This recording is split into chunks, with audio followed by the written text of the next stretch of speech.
Պարոն Սաֆարյան, Նիկոլ Փաշինյանի եւ Վլադիմիր Պուտինի այցի շրջանակներում քննարկվեց Հայաստանի ընտրությունների հարցը։ Վլադիմիր Պուտինը հետաքրքրված էր ռուսամետ ուժերով, նշում էր, որ ցանկանում է նաեւ որ ընտրություններին մասնակցեն ռուսական անձնագիր ունեցողները։ Սա ինչպես դուք կմեկնաբանեք, ինչու է Վլադիմիր Պուտինը այս հարցը առաջ քաշում։ Կարծեմ 1 թե 2 օր առաջ հարցազրույց է տվել հայկական ժամանակին ստուդիայում իրենց տաղավարում եւ ասել են, որ այն խնդիրները, որ արծարծվելու է Վլադիմիր Պուտին Նիկոլ Փաշինյան հանդիպման ընթացքում, արդեն չեն կարող այս խնդիրները գաղտնի պահել։ Կուլիսների հետևում այլևս ժամանակը անցել է։ Այլևս ուրեմն այդ սահմանը, ինչպես ասում են, Ռուբիկոնը անցել են։ Կապված հատկապես Հարակոկասյան երկաթուղու Հայաստանի բաժանմունքի եւ նաեւ ներքաղաքական կյանքում ավելի ճիշտ 2026 թվականի սպասվելիք համապետական ընտրություններում Ռուսաստան երկքաղաքացիություն ունեցողների, ինչպես նաեւ ռուսական շահերը արտահայտողների համապետական ընտրությունների մասնակցության հետ։ Սա ինքնին տրամաբանական է, քննարկման նյութ դարձնելու համար, որովհետև արդեն պիտի ասեմ տասնամյակից ավելին է, ինչ Ռուսաստանի Դաշնության նախագահը կարծեք թե իր ռազմավարական գործընկերների, ոչ միայն Հայաստանի, դաշնակից երկրների, ուրեմն ներքաղաքական անցուդարձերի, ներքաղաքական կյանքին մասնակցության ակնարկներ է անում, որը պիտի ասեմ նշանակում է չհարգել ուրեմն ռազմավարական գործընկերական դաշնակցի իրավունքները որպես իրավահավասար երկրի եւ նաեւ ինքնիշխանությունը։ Ինքնին պարզ էր, որ 1-2 տարի առաջ շատ ուրեմն ակնհայտ կերպով, ցցնք կերպով երևում էր Ռուսաստանի Դաշնության ուրեմն establishment-ի քաղաքական վերնախավի ասեմ, ոչ միայն ուրեմն պետական, այլ նաև շատ գործիչների մասնակցությունը կամ ոչ միայն մասնակցությունը, այլ անթաքույց վերաբերմունքը բացասական առումով Հայաստանի կառավարության հանդեպ եւ հաջակցություն այն ուժերի, որոնք արտահայտում են Ռուսաստանի կասիրապետական շահերը։ Հերո չգնանք հենց նույն Սոլովյովի, վերջերս էլ կարդում եմ քաղաքագիտության դոկտոր Ալեքսանդրովի հոդվածը, երեք կարծեմ այդպիսի հայտարարություն արեց Պեսկովը, այսօր կարդում ենք արդեն մի քանի հայտարարություններ արտաքին գործոս նախարարի, նաև փոխվարչապետ Օվերչուկի, փոխնախարար արտգործնախարար Վլադիմիր Պուտինն ում է ուզում տեսնել ընտրությունների մասնակից։ Ես կարծում եմ, որ Հայաստանի Հանրապետության քաղաքական իշխանությունը եւ Հայաստանի Հանրապետության կառավարությունը հանձինս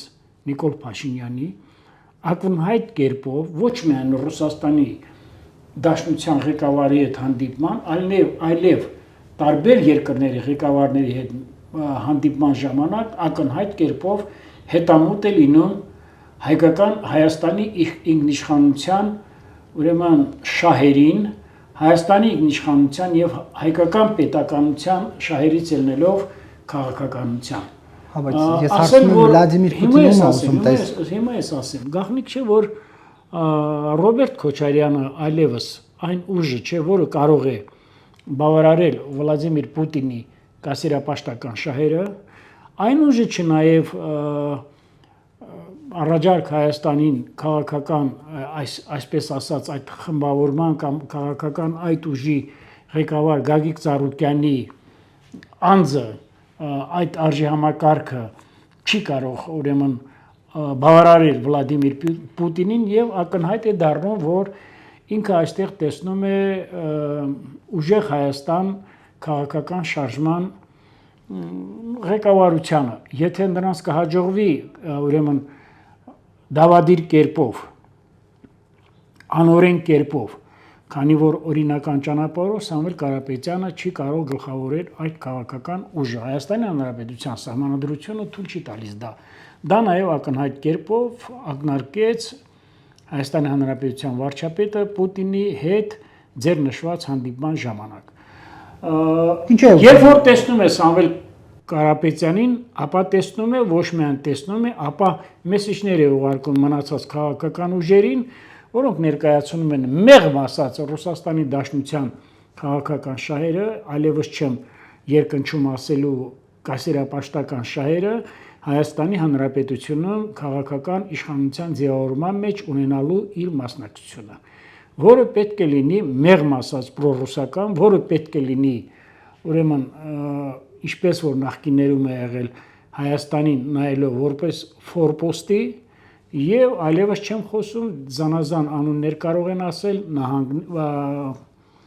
որպես մարզ ռուսական, այլևս չեմ խոսում մեծ եղբոր փոքր եղբոր հարաբերություններ։ Այս է ամբողջ ճշմարտությունը սա է։ Ես չեմ Ինչու է ուզում որ Սամվել Կարապետյանը մասնակցի ընտրություններին։ Խնդիրը այլ է, այստեղ առաջ է գնացել մի քանի լուրջ խնդիրներ։ Նախ ուրեմն թրիպի հետ կապված թրիպը լինելու է քաղաքական լուրջ գործոն Հարավային Կովկասում կամ ինչպես ասում են հարավարևելյան Եվրոպայում տարածաշրջանային նոր աշխարհակարգի ձևավորման առումով։ Թրիպի գետնի վրա իրագործվելուց իմպլեմենտացիայից հետո կամ դրան զուգահեռ ես կարծում եմ Ռուսաստանի ուրեմն քաղաքական եւ տնտեսական ազդեցությունը Հարավային Կովկասում գնալու շատ է թուլանալու ռազմավարական առումով եւ Ռուսաստանը անպայման չի կարողանալու ունենա ռազմավարական գործընկերներ այնպիսին, ինչպիսին Ադրբեջանն է կամ Հայաստանն է։ Չնայած Հայաստանի համար, Ադրբեջանի համար դեռևս շատ բան չեմ կարող ասել կամ գուշակել, բայց Հայաստանի համար Ռուսաստանը որպես ռազմավարական գործընկեր մեղմ ասած ձախողել է իր պարտավորությունները եւ նաեւ թույլ է տվել կոպիտ սխալներ։ Դուք ինչ եք կարծում այդ փակ մասում հանդիպման արդեն ավելի սուր է հարցը դրվել, ավելի կոշտ է հարցը դրվել Կարապետյանի մասնակցությամբ։ Ես ասացի, որ նշյալ իմ մամլո բան հարցազրույցի ժամանակ ասել եմ, որ նաև այս ուրեմն հրապարակային հանդիպումը տեղափոխվելու է նաև կուլիսների հետևում։ Իհարկե ավելի սուր է եղել, որովհետև նրանք սպասում էին, որ Ռուսաստանը, ասեմ, Ռուսաստանի քաղաքականությունը վերջին ավելի քան 200 տարվա ընթացքում եղել է սպառնալիքների, եղել է հրահարումների, եղել է դավադիր գործարքների, եղել է ուրեմն ոտնձգությունների քաղաքականություն։ Առաջ անցնելով ընդամենը մեկ պատմական էքսկուրս անեմ շատ կարճ։ 19-րդ դարի 80-90-ական թվականներին ունեցել է մի տխրահարչակ արտաքին գործոց նախարար Գորչակովից հետո Լոբանով Ռոստովսկի կոմս, երբ որ ասել է Հայաստանը մեզ պետք է առանց հայերի։ Դա այն ժամանակ, երբ որ թուրքական Օսմանյան կայսրության սուլթանները եւ նույնիսկ նրանց արտգործնախարարները այսպիսի ցինիկ հայտարարություններ չեն արել։ Մինչեւ հիմա էլ թուրքերը այսպիսի բան չեն ասում։ Ես ասում եմ Ռուսաստանը ցանկացած դաշնակցի թիկունքից խփելու եւ իր երաշխավորված պարտավորություններից հետ կանգնելու առումով մրցակից չունի։ 1920 թիվ Հայաստանի Հանրապետությունում չի լինելու։ Կրկին անգամ ռուսները փորձելու են իրենց դեսությունը այստեղ հաստատել եւ դարձնել ռուսական գուբերնիա, սա չի լինում։ Մեր ժողովրդի աչքերը բացվել է։ Պուտինը նաեւ մեկ այլ ստոր, դավադիր, ոճրագործ պլան ձախողված փորձեց բարթել Հայաստանի իշխանության վրա, այն որ Նիկոլ Փաշինյանը Ղարաբաղը ճանաչել է Ադրբեջանի կազմում։ Եվ ասեմ հետեւյալը, որովհետև ինքը ռուսական բոլոր մեծ ծրագրերը, ուրեմն մեգա ծրագրերը այստեղ ձախողվել են տնտեսական։ Առաջինը հենց վերադառնանք Հարավկովկասյան երկաթուղու գործունեությանը։ Առնվազն $600 միլիոն համարժեք պարտավորություն է ստանձնել իր վրա ռուսական երկաթուղին, հայկական երկաթուղու մեջ ներդրումներ կատարելու համար, քանի որ դա իր արտոնագրային կառավարման շրջանակների մեջ է մտնում։ Մասից պիտի ասեմ, մի քանի $100 միլիոն արդեն մսխել են Հայաստանի ինքնիշխան հանրապետության բյուջեից։ Եվ իր տեխնիկական հագեցվածությամբ, իր բազում ինֆրակառուցվածքներով այսօր հայկական երկաթուղին շատ է կաղում, շատ է զիջում։ Թրիպի գործարկման ժամանակ պետք է կամ այդ պայմանագիրը լուծարվի Հայաստանի Հանրապետության կողմից, կամ Ռուսաստանը պետք է վերստին պարտավորված զգա, որպեսզի կատարի իր պայմանագրային պարտավորությունները արտոնագրային կառավարման ոլորտում։ Դրանից բացի մեր 5-րդ շարասյունն էլ, այսպես կոչված 5-րդ շարասյունը, քանի որ դրանք ինչ շարասյուն հիմա ուզենք կարող ենք ասել, ասում են, որ թրիպին երաշխիք է պետք, թրիպին երաշխավոր է պետք։ Ես ուղղակի ապշում եմ, էլի, ասենք Ամերիկային ինչ երաշխավոր է պետք։ Հետո պիտի գնա Ամերիկային երաշխավոր լինի։ Նույնիսկ այսօրվա իսրայել-ամերիկյան եւ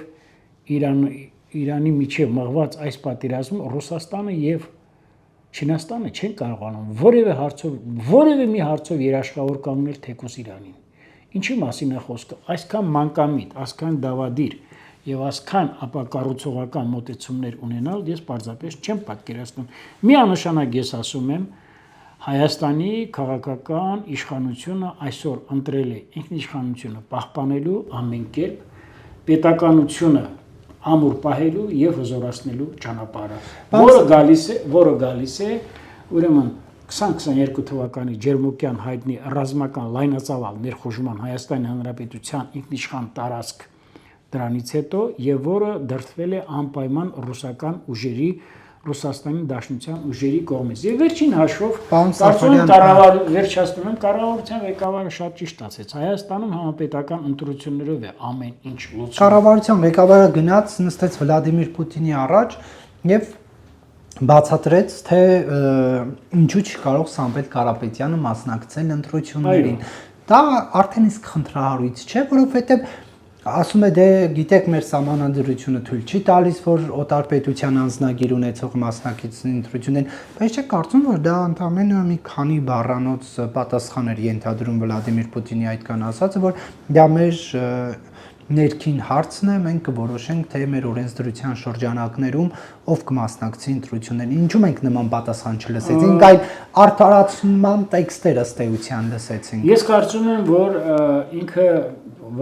ղեկավար Փաշինյանը բավականին հարթ եւ հստակ պատասխանեց այն մեսիջը, որ ուղղվեց Ռուսաստանի Դաշնության ղեկավարությանը, դրանից այն կողմ ասել պետք չէր։ Սա մեկ եւ երկրորդը բազմաթիվ անգամներ Ռուսաստանի Դաշնության ղեկավարությունը փորձ է արել առանց Հայաստանի Հանրապետության ինքնիշխան պետության կարծիքը հարցնելու Հայաստանի ներքաշել այն ծրագրերի մեջ, որը շահավետ է առաջերտին Ռուսաստանին։ Հենց առաջինը ԵԱՏՄ-ի մասին ես չեմ ուզում ներկապահին ԵԱՏՄ-ին քաղաքական գնահատական տալ, բայց Սերժ Սարգսյանի ժամանակ Հայաստանը անդամագրվեց Եվրասիական տնտեսական միությանը առանց որևէ ուրեմն հանրաքվեի։ Ինչ եք կարծում, ունենալով սահմանադրություն, ունենալով ինքնիշխան պետականության բոլոր հիմքերը, ունենալով բոլոր այդ օրենքները, մենք արդյոք իրավունք ունենք ընտրելու մի ճանապարհ, որը անմիջապես աղերսվում է Հայաստանի ինքնիշխանությանը եւ նրա սահմանափակումներին։ Եվ առհասարակ նրանք այսպես են վարվել։ Առհասարակ վարվել են եւ զենքի մատակարարման հետ կապված, երբ որ ստորագրել են պայմանագրեր, նրանք մեզ ուղարկել են իրենց պիտանելիության ժամկետն ապրած զենքեր եւ երբ որ մեր կողմից Հայաստան Հանրապետության կողմից համապատասխան հարցադրումներ են արվել, պատասխանը շատ կոպիտ է եղել։ Սա է, ուզում եք ուզեք, չեք ուզում մի ուզեք։ Վլադիմիր Պուտինին թվացել է, թե միշտ պիտի Հայաստանի Հանրապետության ղեկավարությունը գրկաբաց ընդունի Ռուսաստանի Դաշնության ղեկավարների ցանկացած առաջարկ։ Այդ է պատճառը, որ հանդիպումից անմիջապես հետո եւ փոխվարչապետը,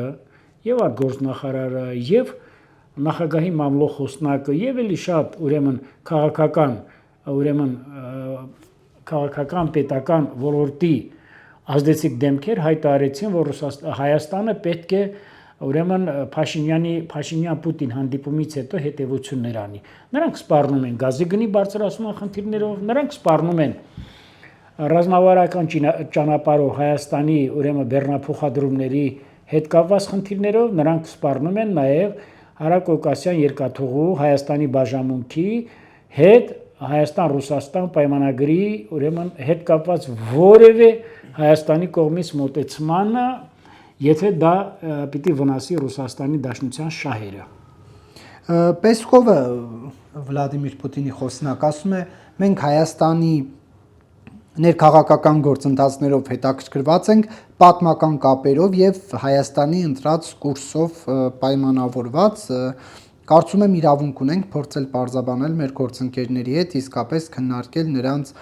ծրագրերը Հայաստանում սպասվող խորհրդարանական ընտրությունների համատեքստում։ Սա ինչ է նշանակում։ Ապակառուցողական, սադրիչ Հայաստանի Հանրապետության ինքնիշխանությանը եւ պետականությանը դրսից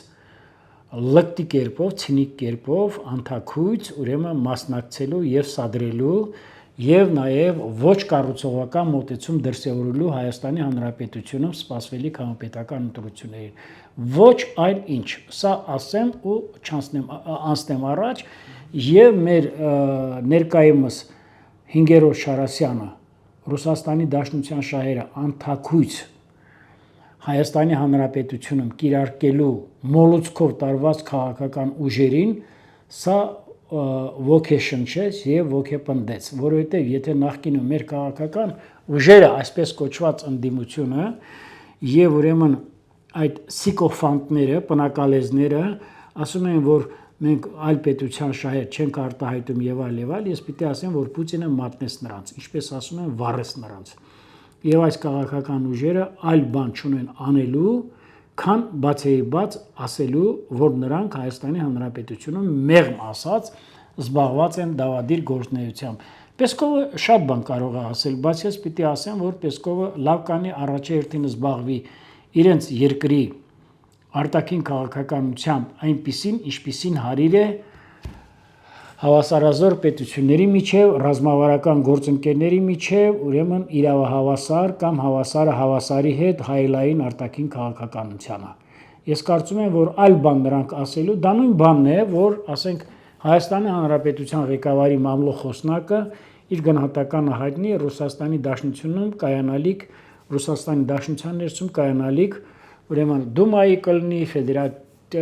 Դաշնության ֆեդերացիայի թե նախագահի ընտրությունները։ Պեսկովը դա ես պիտի ասեմ գերազանցել է իր պարտականությունները, Պեսկովը նաև պիտի բաց կերպով ներողություն խնդրի իր սադրիչ արտահայտությունների համար։ Ինչպես ուժերը, այդ ռուսամետ ուժերը, ինչպես Վլադիմիր Պուտինն է ասում, որ ռուսամետ ուժեր կան, որոնք ցանկանում են ընտրություններին մասնակցելիս տեսնել, ինչպես կօգտագործեն Վլադիմիր Պուտինի այս հայտարարությունը, սա իրենց համար օգուտ լինելու է, թե չէ։ Այո, սա արտահերթ ուրեմն խայծ է, արտահերթ լուրջ գործիքակազմ է, այսպես ասած արտասովոր, սկանդալային,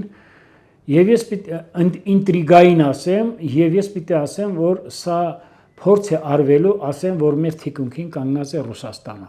Սա ուրեմն ես սա համարում եմ դավադրություն, բայց մեր ուժերի մեծ մասը ասելու են քաղաքական ուժերի ճակերտավոր ասելու են, որ մենք ունենք այսպիսի աջակցություն, քանի որ դեռևս շատ դեպքերում ասում են, որ եւ ատոմակայանի շահագործումը, վերաշահագործումը եւ Հարավկովկասյան երկաթուղու գոյությունը եւ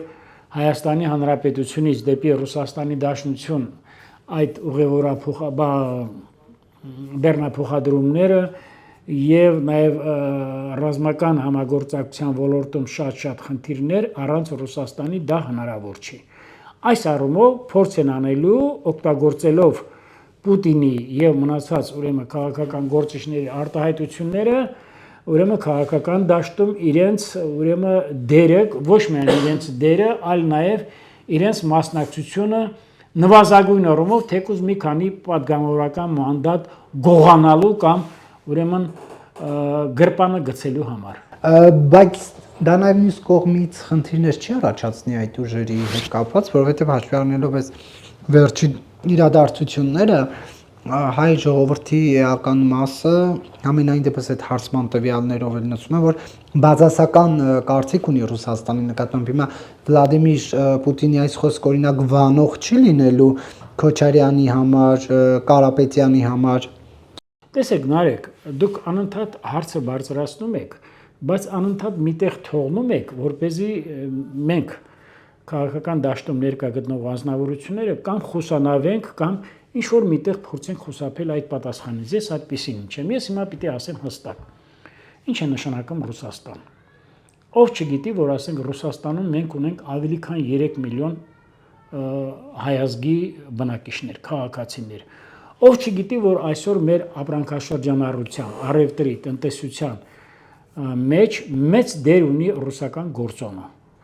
Բեռնափոխադրումները կլինի, ապրանքաշրջանառությունը կլինի, բազմաթիվ անվտանգային ոլորտներում ներկայությունը կլինի եւ այլ եւ Ռուսաստանի դաշնության եւ առհասարակ ռուս ժողովրդի հետ կապված Հայաստանի Հանրապետության կառավարության կողմից որևէ բացասական արձագանք երբևիցե չի եղել։ Ես մի քանի անգամ ասել եմ տարբեր հարթակներում, այսօր էլ ուզում եմ ձեզ ասեմ, հայտարարեմ իլու հայ հասարակական, քաղաքական մտքի եւ նրա հազարավոր ներկայացուցիչների 2018 թվականից առ այսօր Հայաստանի Հանրապետության կառավարությունը ռազմավարական գործընկերոջ հետ, Ռուսաստանի հետ միշտ հետամուտ է եղել ռազմավարական դաշնակցային բարեկամական պարտավորությունների։ Ես ասում եմ այնպիսի մի մակարդակի բացասական վերաբերմունքը հաշվի առնելով, որ մեծ մասը հիմա Հայաստանում բացասական վերաբերմունք ունի հանրապետական ինստիտուտի հարցման տվյալների, նրանք Վլադիմիր Պուտինի խոսքը լսելով արդյոք բան չեն անի, բացասաբար նաև չեն սկսի անդրադառնալ Կարապետյանին, Քոչարյանին, իմ հարցը դա է։ Ես հիմա ինչու դուք ինձնից մի քանի անգամ լավ իրազեկված եք, որ այդ ուժերը, այդ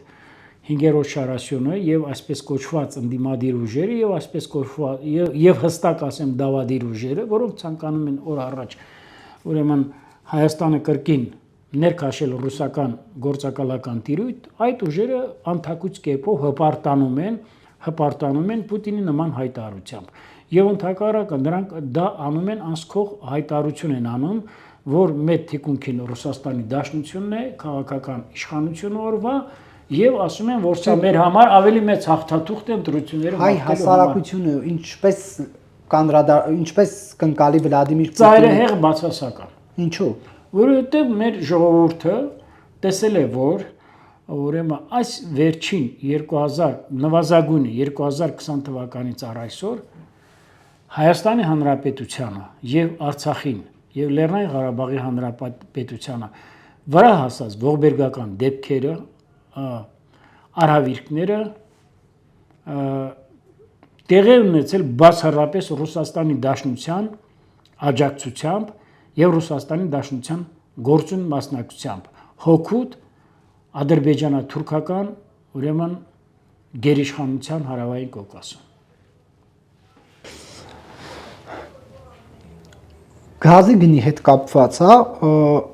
կարող է լինել փոփոխություն, Ռուսաստանը կգնա նման քայլի, թե չէ։ Ինքս մեծ հաշվով Ռուսաստանի Դաշնությունից ես Ռուսաստանի Դաշնության ղեկավարությունից ամեն ինչ ակնկալում եմ բացասական առումով։ Ռուսաստանի Դաշնությունը անպայման արդեն մեսեջները ուղարկել է եւ հասկացրել է, որ մենք Եվրոպային վաճառում ենք մի քանի անգամ ավել, կարծեմ 3 անգամ 20% ավել, չէ, քան Հայաստանի Հանրապետությանը որպես ռազմավարական գործընկերոջ։ Մեղմ ասած, ես գտնում եմ, որ ուրեմն Հայաստանի Հանրապետությունը հնարավորություններ ունի այլընտրանքային ճանապարհով ձեռք բերելու կապույտ վառելիքը հարևան Իրանից, ձեռք բերելու կապույտ վառելիքը այլ տարբերակով, ձեռք բերելու նաև ուրեմն վառելիքային այլ ուրեմն ապրանքներ,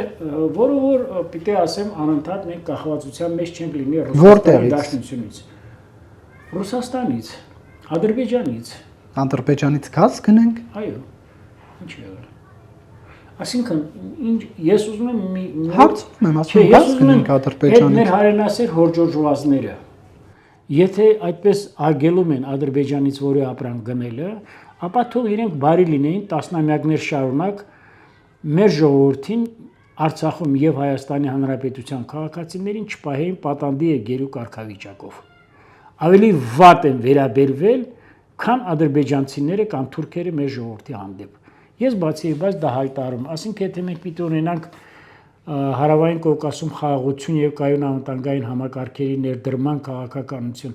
ինչ եղել, որ Հայաստանի Հանրապետությունը չի կարող Իրանից կամ հարևան այլ երկրներից գազ ներկրի։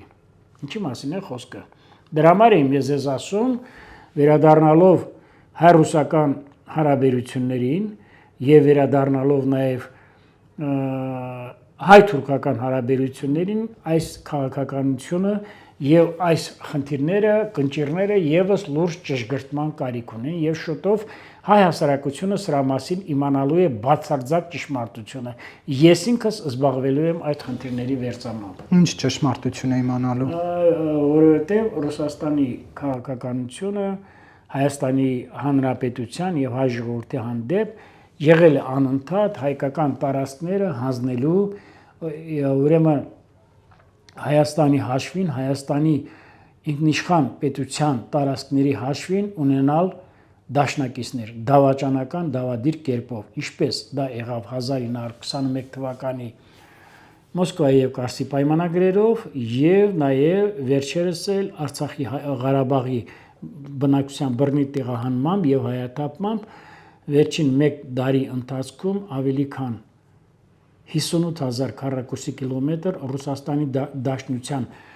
մեղմ եմ ասում ջանքերի, ճակերտավոր շնորհիվ եւ պրոթուրքական, պրոադրբեջանական քաղաքականության արդյունքում մենք զրկվեցինք 58,000 քառակուսի կիլոմետր մեր հայերենի տարածքներից։ Ավելին ասեմ, Լենին-Աթաթուրք դաշինքը, դավադիր գործարքը չի ավարտվել, նոր ձևով դա արտահայտվեց Պուտին-Էրդողան ուրեմն դաշինքով։ Ես սա ասում եմ որպես բացարձակ ճշմարտություն, ամենևին էլ չնսեմացնելով Ռուսաստանի դերը հայ-ռուսական հարաբերություններում, ամենևին էլ Ռուսաստանի հանդեպ բացի դրական կարծիք ունենալուց որևէ վատ բան չարտահայտելու։ Եվ Հայաստանի իշխանության ներկայացուցիչները բավականին համարձակ հայտարարություններ են անում, ասում են ԵԱՏՄ-ից դուրս կգանք, հապկից էլ հետը, եթե գազի գինը մեր համար թանկանա, բայց մեր օգուտը ո՞րն է այստեղ մնալու։ Այսինքն այդ ինչ է քննարկվել Փաշինյան-Պուտին հանդիպման ընթացքում, որ ազգային ժողովի նախագահը, էկոնոմիկայի նախարարը նման հայտարարություններ են անում։ Նախ ազգային ժողովի նախագահի հայտարարությունը մի քիչ էս պիտի դրսևորեմ մոտեցումս քաղաքական հռետորաբանության առումով էկոնոմիկայի նախարարը հստակ պատասխանեց եւ պիտի ասեմ շատ ճիշտ պատասխանեց, ասեց գազի գինը չի կարող բարձրանալ, որովհետեւ մենք ԵԱՏՄ անդամ ենք։ Ես ասում եմ էկոնոմիկայի նախարարի Ալեն Սիմոնյանն ասում է, եթե թանկացնեն դուրս կգանք, այսինքն ինչ որ մի բան։ Ես ասեցի, որ Ալեն Սիմոնյանի հայտարարությունը միգուցե ինչ որ միտեղ ժամանակավրեպ է կամ հապճեպ էր եւ դա ես ընդհանրապես տեղավորում եմ քաղաքական հռետորաբանության մեջ գալով ԵԱՏՄ-ից դուրս գալուն եւ դուրս չգալուն եւ դրա մասին ակնարկեցին Ռուսաստանի Դաշնության քաղաքական իշխանությունը եւ նրա ներկայացուցիչները եւ մեր ուրեմն պետական գործիչները պիտի ասեմ որ հստակ կերպով ԵԱՏՄ-ից դուրս չգալու խնդիր չկա բոլորս էլ գիտենք, որ ոչ մի երկիր չի կարող լինել ուրեմն եւ Եվրասիական տնտեսական միության անդամ եւ միաժամանակ Եվրամիության անդամ։ Եվ այդ բանը հստակ կերպով բազմիցս ուրեմն պետական այցերի ընթացքում եւ նաեւ քաղաքական հայտարարություններում պաշտոնապես հայտարարել է ինչպես Հայաստանի Հանրապետության վարչապետ Փաշինյանը, այնպես էլ արտաքին գործերի նախարար Արարատ Միրզոյանը։ Վերադառնալով Արցախի հարցին,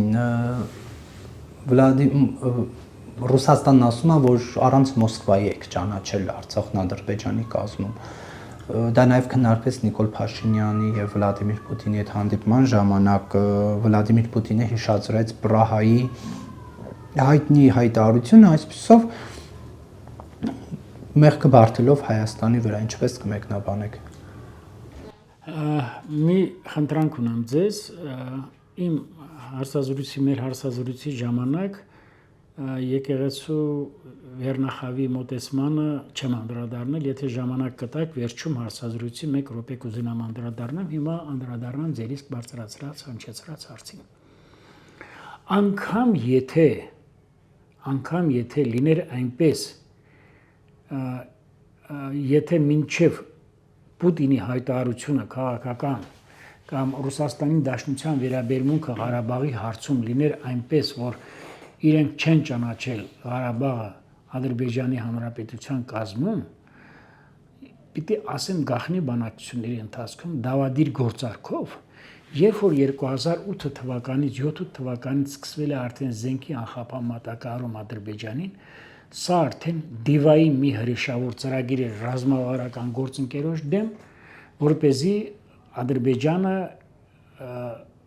անթաքույց կերպով տարիների ընթացքում հետևողականորեն անբասիր զինվի եւ ռազմական ճանապարհով գրավի Ղարաբաղը։ 2018 թվականի հեղափոխությունից հետո հստակ կերպով երևում էր պատերազմի մոտալուտ սկիզբը։ 2020 թվականի ուրեմն պատերազմը դա համարվում է, ես ոչ միայն դա համարվում է, դա արտոնված պատերազմ է, դա տեղի է ունեցել Ռուսաստան, Թուրքիա, Ադրբեջան եռակողմ համաձայնության հետևանքով, որին նաև գիտենք ինչ երկրներ են մասնակցել, որոնք նաև ֆիզիկապես զինվորներով, որոնք նաև ուրեմն ռազմականապես կամ դիվանագիտորեն, ռազմատեխնիկական առումով։ 2022 թվականին, նախքան 2022 թվականի Պրագայի Հայաստանի Հանրապետության վարչապետի հայտարարությունը 20 թվականից սկսած մի քանի անգամ Պուտինը հայտարարել է, որ Ղարաբաղը համարվում է Ադրբեջանի տարածքային ամբողջականության մաս։ Դա նաև չեն թաքցրել Հայաստանի Հանրապետության նախորդ բոլոր վարիչները, նախագահները։ Եվ երբ որ 2020 թվականի ավերիչ պատերազմից հետո Հայաստանի Հանրապետության վարչապետը ասաց, մենք պետք է այդ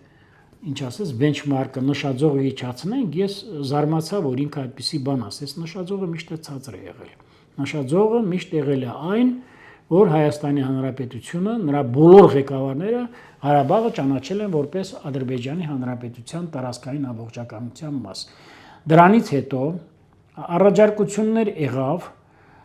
որպեսզի նստեն ընդհանուր բանակցությունների սեղանի շուրջը, բայց պիտի ասեմ, Ռուսաստանը դրսևորեց ապակառուցողական վերաբերմունք։ Մի քանի անգամ Պուտինի հայտարարությունից հետո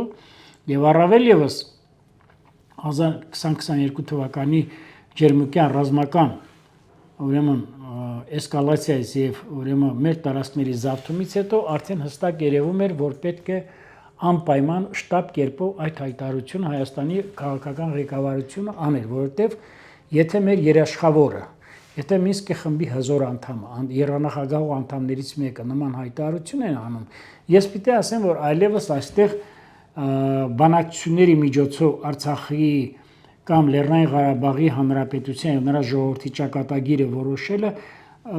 պիտի ասեմ գրեթե դառնում էր անհնար։ Մեկ այլ բան Շահրամանյանն է նաեւ խոսում, նա Նիկոլ Փաշինյանը ամեն ինչից տեղյակ է եղել ասում։ Ես մի բան ասեմ, հիմա կներեք 1000 ներողություն եմ խնդրում։ Մինսկի խմբի լուծարումը եւ այն, որ Ղարաբաղում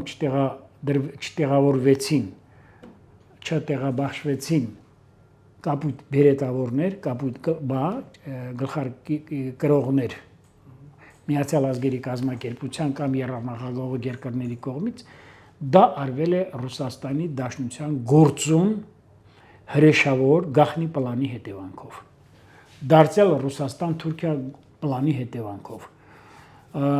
Միանշանակ է այդպես Ռուսաստանի Դաշնությունը խաղապահներ ներգրավելով Լեռնային Ղարաբաղի Հանրապետության տարածքում հետապնդել է միայն ու միայն մեկ նպատակ՝ օր առաջ հայաթափել Արցախը։ Դուք համաձայն եք, որ փախել են, ճողոպրել են, Նիկոլ Փաշինյանն է ասում, մեկ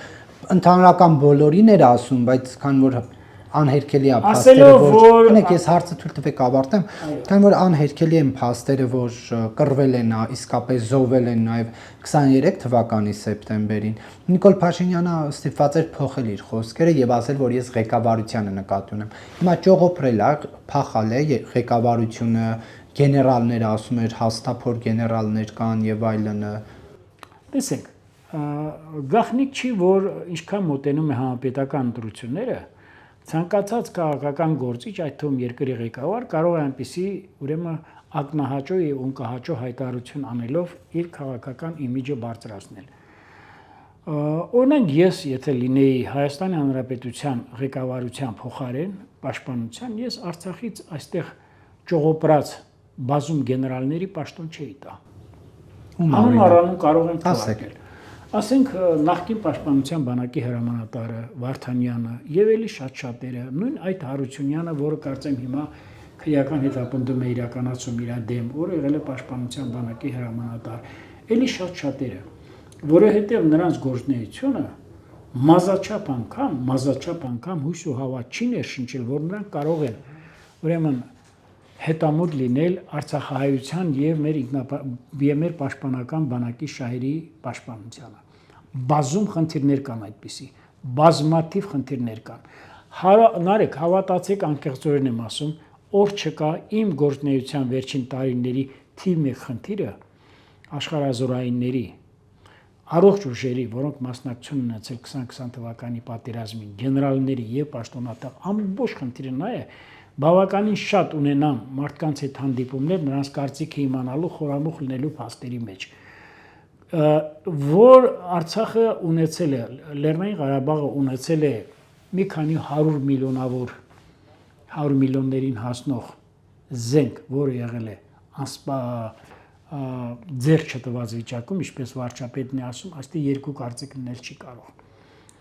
որ Արցախի բանակի 18-20 տարեկան հայ զինվորը կռվել է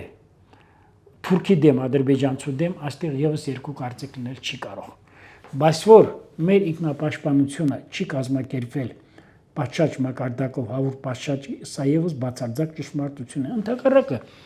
երբ որ 2022 թվականի դեկտեմբերի 12-ին վերջնականապես փակվեց Քաշաթաղի ճանապարհը, Լաչինի միջանցքը, ես նույն օրը Ստեփանակերտում էի, մի քանի օր առաջ, ես որտեղ մինչև այդ դեկտեմբերի 3-ին մի քանի ժամով փակվեց, բացվեց, այնուհետև վերջնականապես փակվեց։ Ես ասացի, եթե Արցախի պաշտպանության բանակը ունենար հպարտության զգացում եւ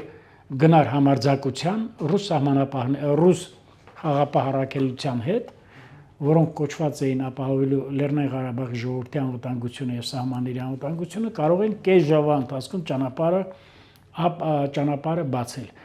Այնպես որ այստեղ կա բազմաթիվ խնդիրներ, ես իհարկե ունեմ իմ նաեւ ուրույն մոտեցումը 2020 թվականի պարտության հետ կապված ազգային ժողովի հանձնաժողովում, ազգային ժողովում ստեղծված հանձնաժողովի հետ կապված ունեմ իմ մոտեցումը, շուտով ես դրա մասին եմ հարցազրույց տալու, բայց ես պիտի ասեմ, որ ամբողջը սա է, ժողովրդին ասել ճողոպրել, դա անընդունելի է, միանշանակ։ Դե ասում Աչուձախմեդովին մեր կառավարությունը։ Բայց տեսեք, Հայաստանի Հանրապետության ոչ մի ղեկավար երբևիցե այսպիսի ոչ կոռեկտ կամ ասենք ժամանակավրեպ կամ ասենք հապճեպ արտահայտությունների համար, որը նաև սխալ է եղել կամ ասենք վիրավորել է դիմացինին, ոչ մեկը երկու անգամ ներողություն չի խնդրել։ Սա էլ խոսում է նրա մասին, այս ներողամտությունը խոսում է նրա մասին, որ ինքը որ առաջիկայում ընտրություններ են եւ Նիկոլ Փաշինյանը ժողովրդավար վարչապետ ընտրություններ են, ասում են 10,000 դրամ բարձրացնել է կապված զուտ քաղաքական ընտրությունների հետ համապետական, ասում են արցախցիների հետ հանդիպումը անի հյուրանոցում զուտ քաղաքական ստանդ է, քաղաքական հնարք է, բայց երբ որ 3 միլիոնը դարձնում է 4 միլիոն, երբ որ կա հավաստագրերի առումով, երբ որ կան հարյուրավոր, հազարավոր կենսաթոշակների խնդիրներ եւ կառավարության ղեկավարը կարգադրել է նույնիսկ օրենքը ինչ որտեղ շրջանցելով այդ խնդիրները լուծել, դա վերագրվում է քաղաքական ուրեմն նպատակների։ Մեկ այլ բան էլ ասեմ, ես հակառակ ավելին ասեմ, ես քանի որ մենք ռուսական թեման եւ Պուտին-Փաշինյան հանդիպումը կարծեք թե ավարտեցինք հարցազրույցի ընթացքում, եւս մի անգամ պիտի ասեմ, որ ես վերջին ուրեմն 35 տարվա մեջ Հայաստանի Հանրապետության միակ ղեկավարն է, որը հանդգնեց եւ արժանապատվություն ունեցավ Մոսկվայում ուրեմն ռազմավարական գործընկերոջ ղեկավարի, ռազմավարական գործընկերոջ եւ ռազմավարական գործընկեր համարվող պետության ղեկավարի հետ ոչ միայն հավասարի, այլև հայ ժողովրդի Հայաստանի Հանրապետության պետական շահերը պաշտպանել այնպես, ինչպես որ հարկն է։ Դե գալով Ելցինի եւ Լևոն Տեր-Պետրոսյանի հարաբերություններին ես պիտի ասեմ, որ այստեղ Ելցինի անձը շատ կարևոր դեր էր խաղում հայ ժողովրդի, ոչ միայն հայ ժողովրդի, հայ-ռուսական հարաբերությունների մեջ, իհարկե դրական առումով։ Հիմա Նիկոլ Փաշինյանն իր ծրագրում նախընտրական գրել է, որ պետք է եկեղեցու հոգևոր առաջնորդին փոխի։ Սա նախադեպ է, որովհետև երբևէ մենք չենք տեսել, որ նախընտրական ծրագրերում այսպիսի բան լինի։ Դուք սա ինչպես կմեկնաբանեք։ Նիկոլ Փաշինյանը չի եկեղեցու առաջնորդին, նախ նա եկեղեցու առաջնորդ չի, նա եկեղեցու աթոռը բռնազավթված է։ Խոսքը վերաբերում է Քրիստոսյանին։ Հա, նախ Նիկոլ Փաշինյանը փոխող չի։ Նիկոլ Փաշինյանը այսօր որպես կառավարության ղեկավար արտահայտում է մեր 100,000-ավոր հավատացյալների կարծիքը, մեր 100,000-ավոր հավատացյալների մոտեցումը հայ առաքելական Սուրբ եկեղեցի, հայ առաքելադավան եկեղեցի, որովհետև տասնյակ հազարավոր հետևորդներ, եկեղեցու հավատացյալներ հետ են կանգնել, մեղմ ասած չունեն այն ագնացանքը, որ տածել է միշտ հայ առաքելական եկեղեցու եւ հատկապես Մայրաթոր Սուրբ Էջմիածնի եւ նրա տերերի հանդեպ։ Ես պիտի ասեմ այսօր հայ առաքելական եկեղեցին եւ Մայր Աթոռը բռնազավթված մի քանի հոգեվորականների արժանապատվությունը եւ նրանց արժի համակարգը եւ նրանց ուրեմն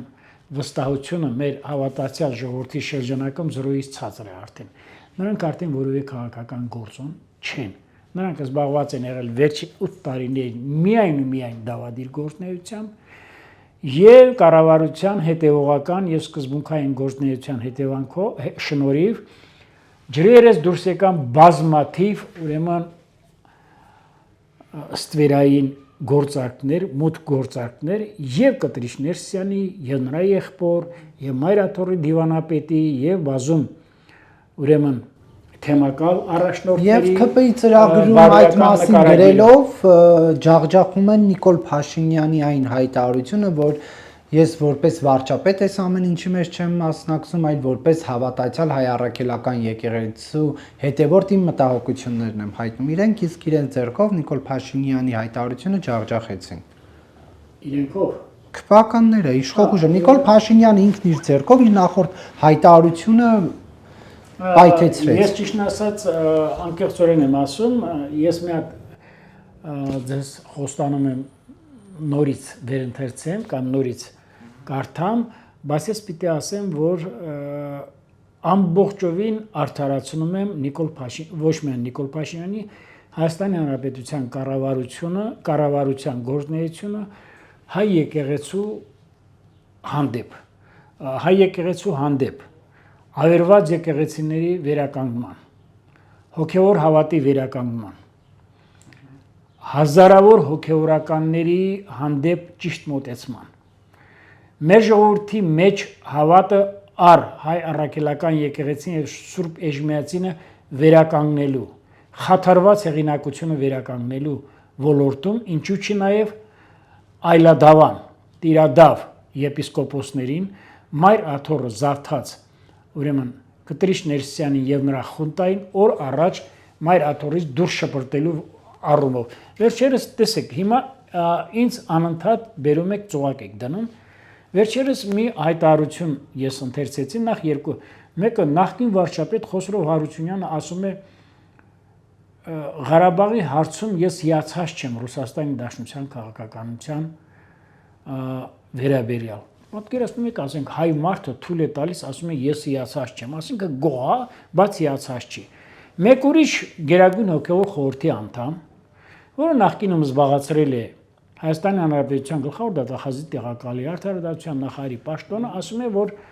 առաջ է քաշել բարենորոգումների մի ծրագիր Պոլսոհայոս պատրիարքը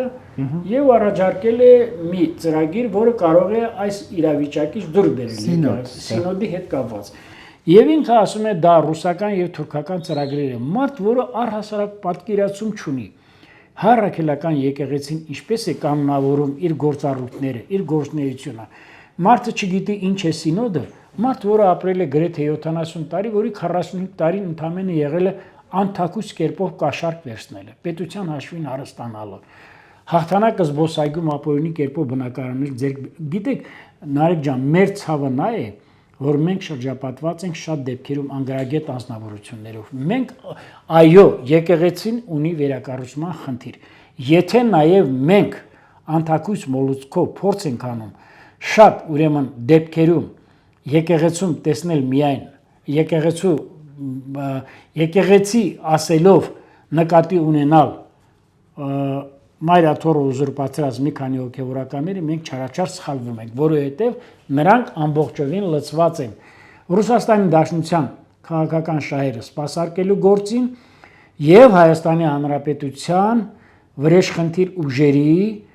այն ուժերին, որոնք մոլուցքով փորձում են ամեն կերպ հանրապետական ընտրություններում թեկուզ կաշառքի ճանապարհով նվաճել կառավարության եւ ազգային ժողովի աթոռները։ Շնորհակալություն, պարոն։ Ես եմ շնորհակալ։